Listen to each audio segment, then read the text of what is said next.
Joining us now is interfaith chaplain Howard Dotson. He was at Annunciation Church this morning where the students were meeting back up with their parents.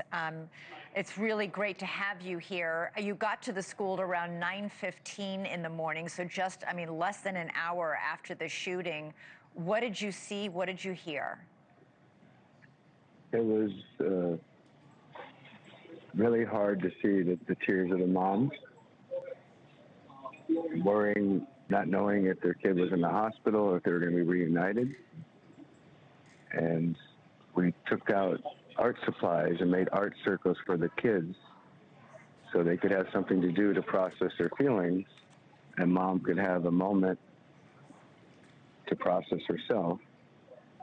And there's a canine dog that came in, and then I met with the teachers, and one of the teachers shared with me that when they were leaving from the chapel to the gymnasium, she led them in this song.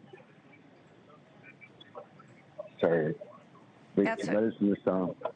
And so the music and the art are effective expressive therapies, helping people cope with trauma. Yeah, that will be surely valuable in the days, weeks, and months to come. But in this moment, this morning, the high emotion and near panic of parents, trying to find their child and make sure their child is okay.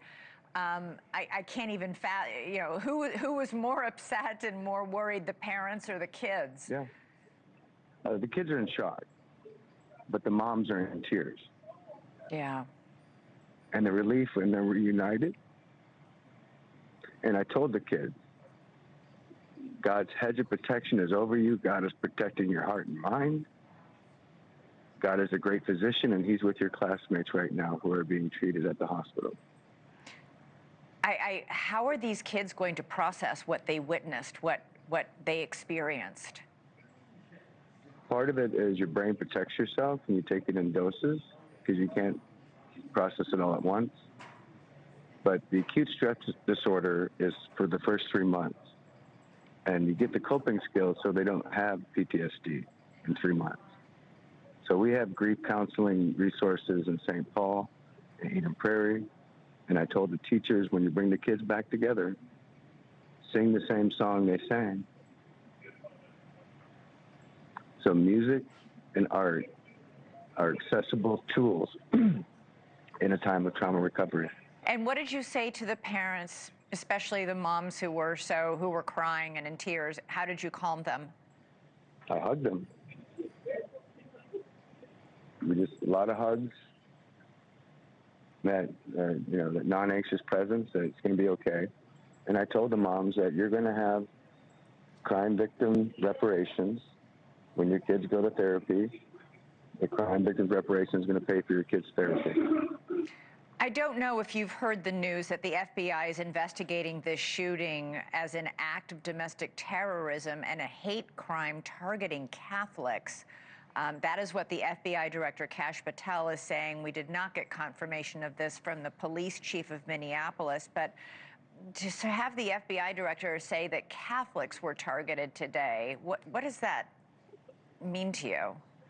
There's a personal connection. The gunman had a family connection to the school. This looks more like a personal vendetta than something just against Catholics. So you think it was there because either something with his mom formerly working there, he himself reportedly actually went there as a child as well. You think it was more targeted because of that personal connection and not because toward Catholics in general. I'm just curious, one last question.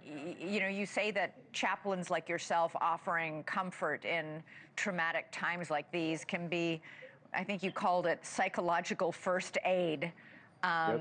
It's an important service to the community there. I've been asking for more clergy to volunteer to be police chaplains and fire chaplains. Because when you have a mass casualty like this, you need all the chaplains you can have on the scene. You sure do. I really appreciate it.